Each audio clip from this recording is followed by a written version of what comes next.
Islam itu sangat keras. Buktinya, masa pencuri dipotong tangannya, masa orang membunuh dipenggal lehernya, kejam amat. Mestinya cukup dipenjarain aja.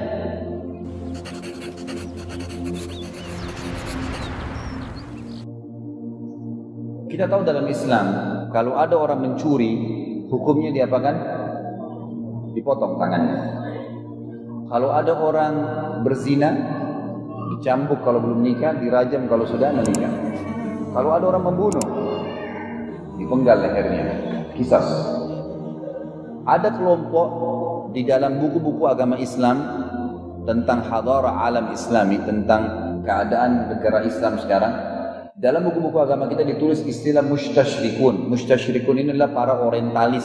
Orientalis maksudnya adalah orang-orang non-muslim yang ada di Kanada sekarang, punya kampus namanya McGill, yang mereka mempelajari Islam, tujuannya untuk mencari kelemahan Islam. Dan mereka banyak memberikan beasiswa untuk anak-anak muslim yang berprestasi S1, di sana boleh sekolah S2, S3 gratis.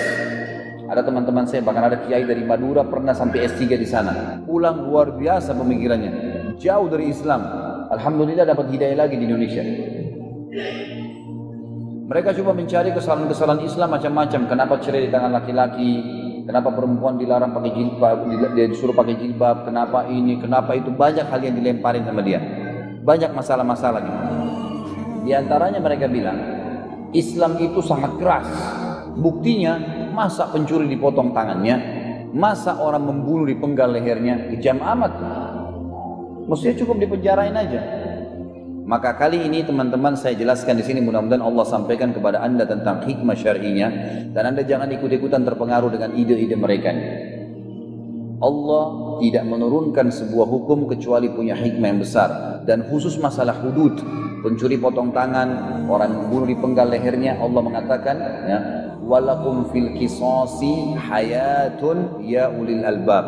Dalam kisas itu hukuman bagi kriminal-kriminal yang besar, ada kemakmuran kehidupan kalian untuk kalian wahai orang-orang yang berakal.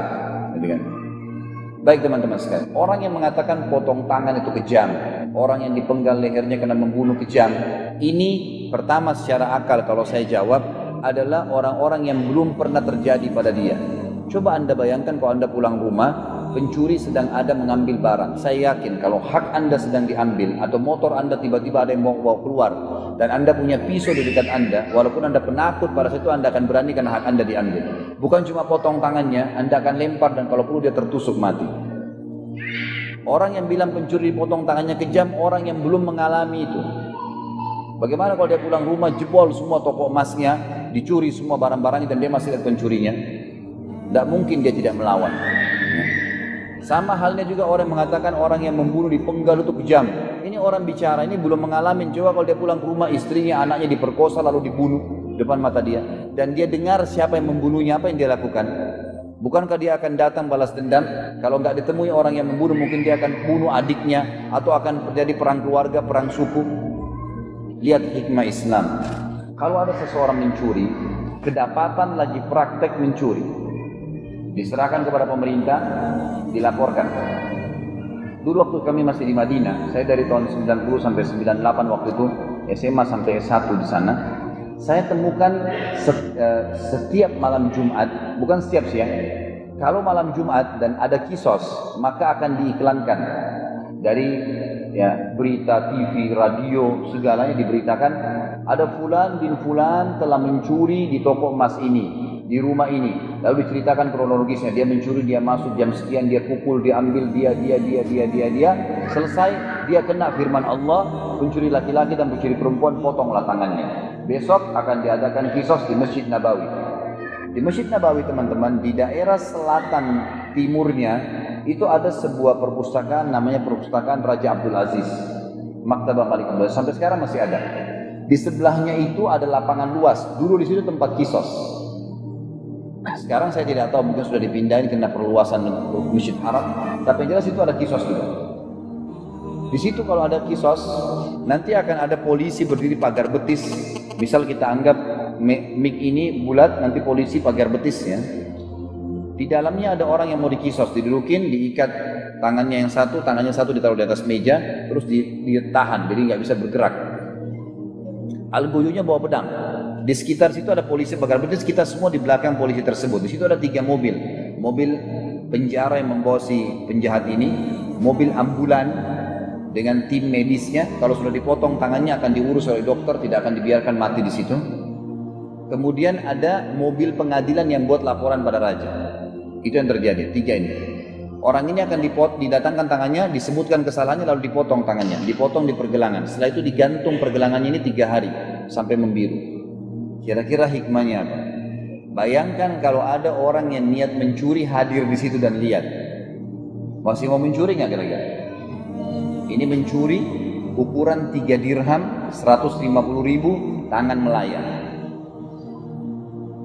1 orang dipotong tangannya teman-teman, 10.000 orang berhenti mencuri. Hikmah syariah.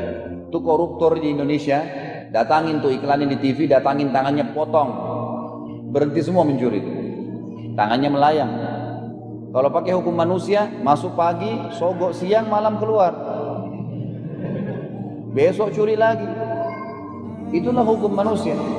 Hukum Allah nggak ada ceritanya. Kalau penggal kepala teman-teman lebih luar biasa hikmahnya. Masalah pencurian tadi, mungkin teman-teman yang pernah di Saudi, ini bukan masalah membela Saudinya, saya cuma menceritakan ada positif negatif negara pastinya. Tapi saya bicara yang mungkin orang-orang Indonesia banyak tidak tahu. Di sana tuh mobil-mobil mewah parkir di pinggir jalan, tidak ada yang berani sentuh. Enggak hilang spionnya, enggak hilang peleknya, enggak. Di Jakarta lagi lampu merah, orang cuma istirahat, mobil Alphard lewat motor dipatah tuh spion. Hilang. Pelek hilang, macam-macam hilang. Ini kalau ada pemotongan tangan berhenti semua. Kisos kepala beda sedikit. Sama tadi 3 mobil ada, mobil penjara yang bawa orang ini, mobil ambulan yang akan mengurus jenazahnya kalau dia mati, dan ada mobil pengadilan yang lapor sama raja, ada polisi pagar betis, diiklankan malam Jumat, kita datang semua. Kebetulan kisos kepala ini saya pernah hadirin. Kita berdiri semua di belakang situ, lalu kemudian algojonya agak berbeda sedikit. Dia ambil 3 langkah dari orang yang akan dikisos nih. 3 langkah dari orang yang akan dikisos.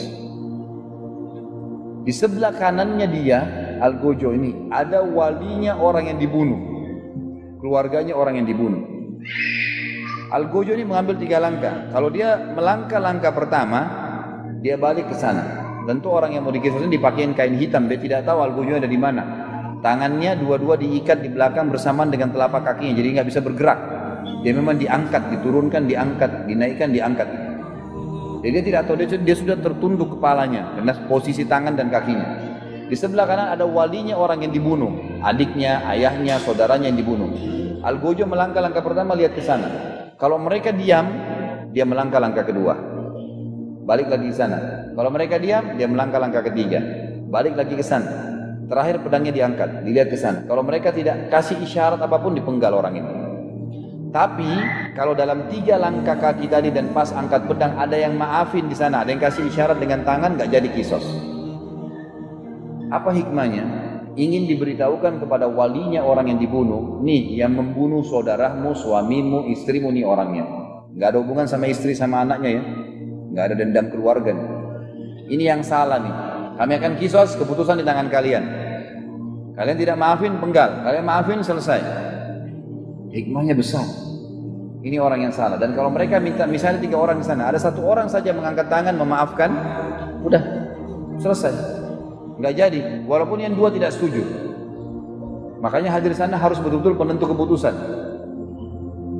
Pernah terjadi ada seorang wanita, anak dia bertengkar sama sepupunya sendiri, anak saudaranya.